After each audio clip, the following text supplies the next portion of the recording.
Hello guys, welcome to my YouTube channel. आज का हमारा टॉपिक है लॉगरिथमिक एम्पलीफायर। तो लॉगरिथमिक एम्पलीफायर को हम लॉग एम्पलीफायर भी कहते हैं, कुछ बुक्स में आपने पढ़ा होगा। तो ये एक ऐसा एम्पलीफायर होता है जिसमें हम जो है वी इनपुट देते हैं, लॉग एम्पलीफायर। तो हमारा जो वी आउटपुट होता है, जो हमारी आउटपुट वोल्टेज होती है, वो डायरेक्टली प्रोपोर्शनल होती है लॉगरिथमिक ऑफ वी इनपुट के। ठीक है, जैसे मतलब अगर हमने वी इनपुट दिया तो जब हमने लॉग एम्पलीफायर लगाया, इलेक्ट्रॉनिक सर्किट लगाया लॉग एम्पलीफायर का, तो जो हमारा आउटपुट वोल्टेज हमें मिलेगा वो लॉगरिथमिक ऑफ इनपुट वोल्टेज होगा। तो यही हमने डेफिनेशन में लिखा है, एन इलेक्ट्रॉनिक सर्किट या device which output is proportional to the log of input voltage signal is known as log amplifier. A log amplifier circuit can be formed by using basic inverting amplifier circuit. तो आपको सबसे पहले basic inverting amplifier circuit बताती हूँ। Basic amplifier circuit में ये हमारा basic inverting amplifier circuit diagram है।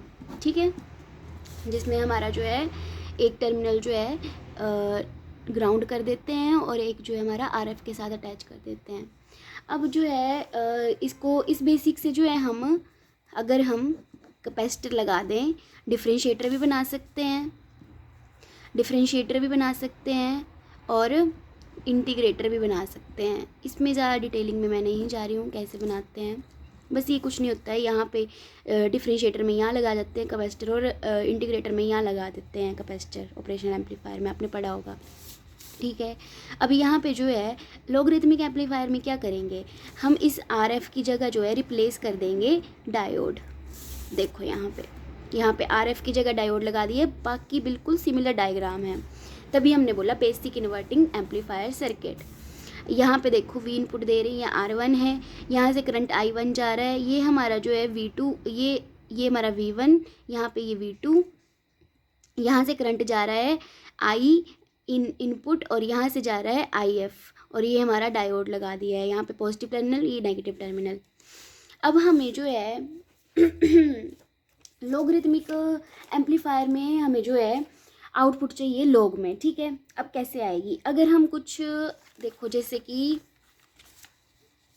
एक्सपोनेंशियल की कुछ पावर, जैसे मान लो x है वो y के बराबर है, तो इसको जो है हम लिख सकते हैं ऐसे x equals to log e y. मतलब अगर एक्सपोनेंशियल में इनपुट दी जाए, अगर यहाँ पे इनपुट जो है एक्सपोनेंशियल दी जाए तो हमारे पास आउटपुट में लॉगरिथमिक आ सकता है। ठीक है, तो अब यहाँ पे डायोड क्यों लगाया, डायोड इसीलिए लगाया क्योंकि डायोड की इक्वेशन में हमारे पास एक्सपोनेंशियल आता है।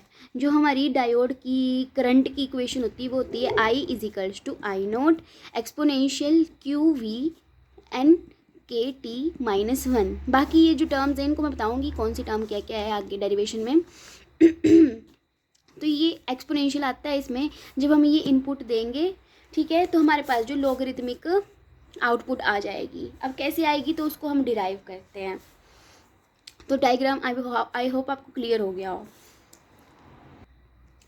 To calculate the output voltage V0 of this log amplifier circuit, let us consider V input is the input voltage due to which I1 is the current that follow into R1 resistance। जो मैंने आपको बताया I1 current जो है follow कर रहा है R1 resistance पे।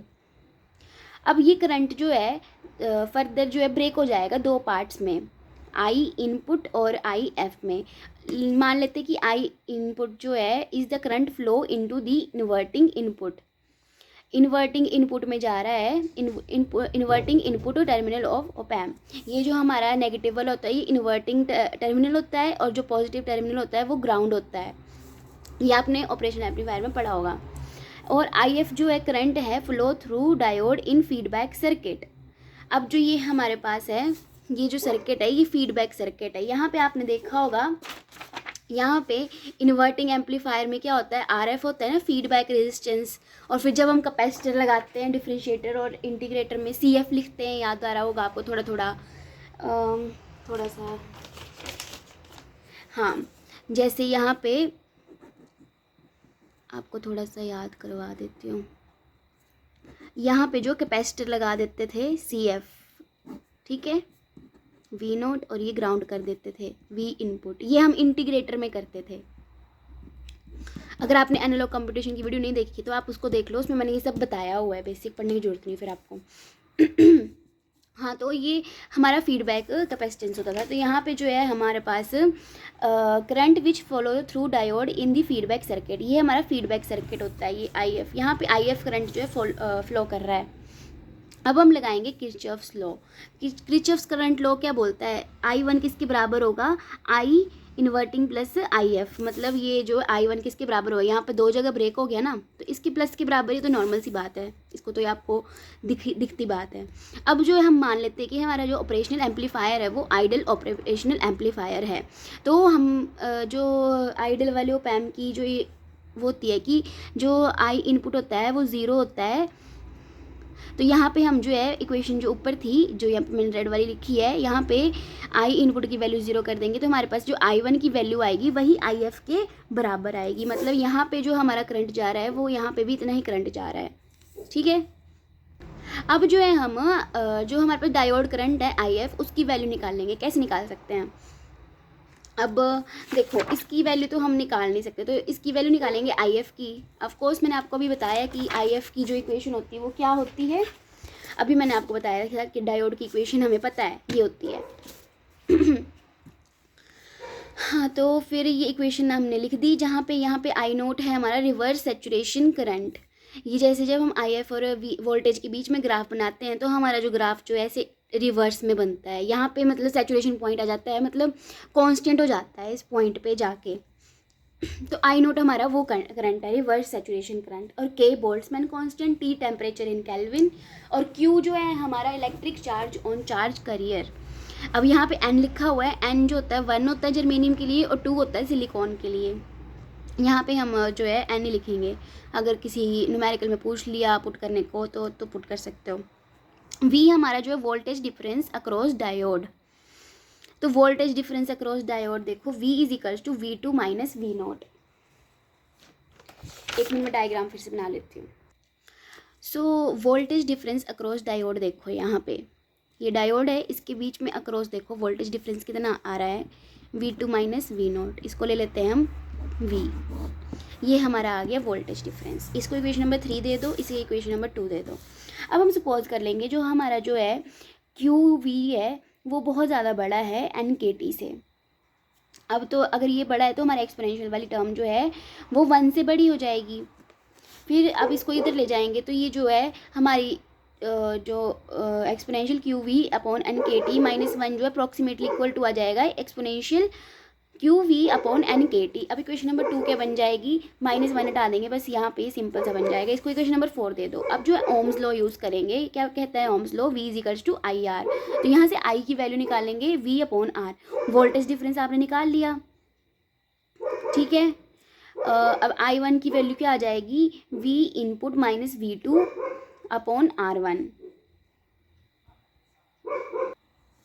हाँ, तो यहाँ से जो हम I1 की वैल्यू निकाल लेंगे, तो I1 की वैल्यू क्या आ जाएगी, I1 देखो यहाँ पे पोटेंशियल डिफरेंस कितना है, यहाँ पे V इनपुट और V2 के बीच में, और ये R रेजिस्टेंस ही है।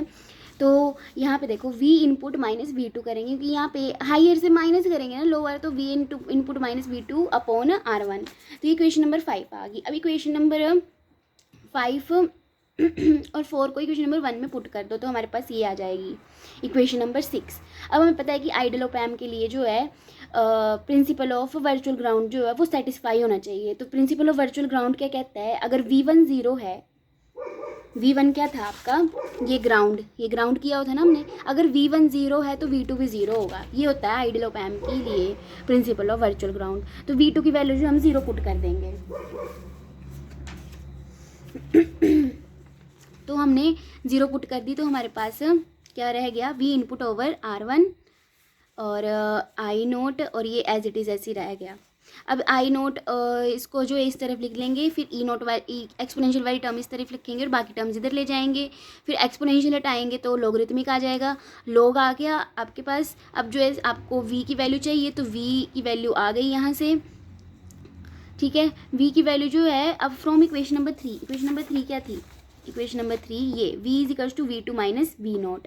अब यहाँ पे जो है हम v की वैल्यू देखो, v2 minus V naught, v की वैल्यू जो है यहाँ पे v की जगह हम v2 माइनस वी नॉट लिख देंगे और बाकी एज इट इज़ रहने देंगे।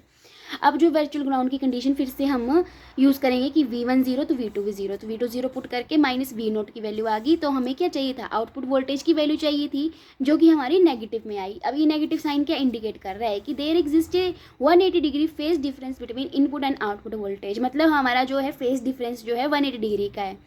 अब यहाँ पे जो आउटपुट वोल्टेज वी नोट है, इस circuit is proportional to the log of input voltage signal, मतलब कि ये देखो बाकी सारी टर्म्स तो हमारे पास कांस्टेंट है, आई note R1 N K T Q, ये बाकी हमारी टर्म्स कांस्टेंट है तो हमारे को कोई लेना देना नहीं है। तो डायरेक्टली प्रोपोर्शनल आई ना वी आउटपुट के, वी आउटपुट किसके directly proportional I, logarithmic of V input. तो यही तो हमने बताना था लॉगरिथमिक एम्पलीफायर में। अब जो है हम एंटी लॉगरिथमिक देखते हैं।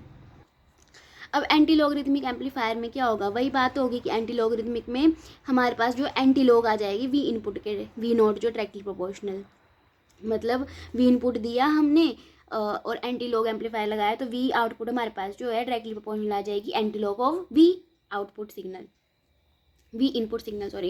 एन इलेक्ट्रॉनिक डिवाइस और circuit which output voltage is proportional to the anti log of input voltage signal is known as anti log amplifier. Anti log amplifier circuit can be formed by using basic inverting amplifier circuit if input resistance of the inverting input is replaced by a diode. अब यहाँ पे जो हमारे पास RF था inverting amplifier का, RF तो वैसे ही रहा लेकिन यहाँ पे R1 की जगह जो हमारा इनपुट रेजिस्टेंस बोल रहे हैं जिसको हम, ठीक है, उसकी जगह हम डायोड लगा देंगे, ठीक है। अब यहाँ पे जो है हमारे पास वी इनपुट दिया तो आई करंट फ्लो हुआ, फिर यहाँ पे जाके जो है यहाँ पे V1 वोल्टेज, यहाँ पे V2 और यहाँ पे आई इन और यहाँ पे IF, यहाँ पे फीडबैक करंट, ठीक है। ये एंटी लॉग एम्पलीफायर का डायग्राम है। अब देखेंगे हम output voltage V naught of this anti log amplifier can be calculated by I is equals to I input plus IF, और आइडियल ऑप एम्प के लिए आई इनपुट इक्वल टू 0 होता है तो I is equals to IF। Step बिल्कुल same है जो अभी हमने सबसे पहले की, डेरिवेशन बिल्कुल सेम है, बस थोड़ी सी चेंजेस होंगे वो मैं आपको बता दूंगी कहाँ पे है, तब मैं आपको फास्ट करवा रही हूँ यहाँ पे। अब यहाँ पे आई जो है करंट है फ्लो कर रहा है थ्रू डायोड, तो वैल्यू ऑफ करंट आपको मैंने ये इक्वेशन रटवाई थी पीछे, वही इक्वेशन है, वही टर्म्स है, फिर से लिखने कौन सी टर्म अगर एक मतलब अलग से आता है तो फिर से वही लिखने की ज़रूरत है कि मतलब ये वी क्या है, एन क्या है, के क्या है, टी क्या है, ठीक है, लिख लेना है यहाँ पे अपने आप। अब यहाँ पे क्यू वी जो है बड़ा है NKT से, यहाँ पे भी हमने यही किया था इस स्टेप में, ठीक है, कुछ चेंज नहीं है यहाँ पे भी। तो हमारे पास इक्वेशन नंबर 3 तो दोनों में सेम बन रही है। अब जो है IF की वैल्यू देखते हैं, current IF can be calculated, यहाँ पे IF देखो, यहाँ पे ये IF है,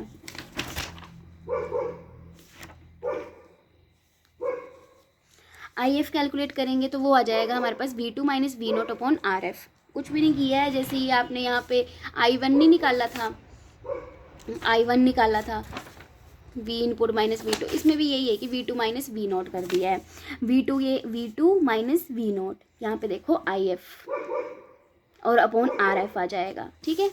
ये इक्वेशन नंबर आ गई 4th। अब हम पुट कर देंगे I और IF की इक्वेशन नंबर 1 में, फिर हमने पुट कर दिया, सॉल्व किया, ठीक है, सिंपल सॉल्व हुआ है, कुछ भी नहीं हुआ है। अब वोल्टेज डिफरेंस अक्रॉस डायोड देखो, डायोड के अक्रॉस देखो वोल्टेज डिफरेंस, ये है ना हमारा डायोड, तो V input minus V2, input minus V2 आ जाएगा। अब हमारे पास जो है V की वैल्यू आ गई। अब जो है V2 माइनस वी नोट, ये equation number 5 as it is हमने लिख दी यहाँ पे, ठीक है। यहाँ पे देखो, यहाँ पे V की वैल्यू जो है हमने यहाँ पे पुट कर दी, V इनपुट माइनस V2, और आप सोच रहे होंगे आई नोट कहाँ गया, तो आई नोट क्या मैंने बताया था V equals to I R होता है, तो I equals to V upon R, यहाँ पे हमने पुट कर दिया। अब ये इक्वेशन आ गई, इसको फर्दर सॉल्व करेंगे, यहाँ पे हम लगाएंगे principle of virtual ground, principle of virtual ground लगाया, V1 0 तो V2 भी 0, तो हमारे पास इक्वेशन आ गई ये 5th इक्वेशन। फिर उसके बाद रीअरेंज करके लिखा है इनको, फिर हमें पता है कि माइनस आई नोट RF E, इसको जो है हम anti log of log E भी लिख सकते हैं एक्सपोनेंशियल को, ये तो एक्सपोनेंशियल और एंटीलॉग की प्रॉपर्टी है, तो सिंपल सा है। तो ये हमारे पास जो एंटीलॉग, ये बाकी टर्म्स तो हमारे पास कांस्टेंट है, तो मतलब हम कह सकते हैं कि V output is directly proportional to antilog of V input signal. तो यहाँ पे जो यही फिर से सेम लाइनें लिखनी है जो हमने पहले लिखी थी, we see that output voltage V not of op circuit is proportional to the exponential function of input voltage V input. The exponential function is nothing but the an antilog and thus this circuit work as an antilog amplifier. और यहाँ पे जो है हमारे पास negative sign, यहाँ पे फिर से वही इंडिकेट कर रहा है कि 180 डिग्री फेस डिफरेंस है इनपुट और आउटपुट का। यहाँ पे सिर्फ डिफरेंस यहीं पे आता है कि यहाँ पे जो है हम यहाँ पे वी की वैल्यू जो है यहाँ पे पुट कर देते हैं, बाकी एज इट इज़ ही है लॉगरिथमिक और एंटी लॉगरिथमिक। बाकी प्रैक्टिस से आपको याद हो ही जाएगा। आई होप आपको समझ आ गया हो। Thank you so much.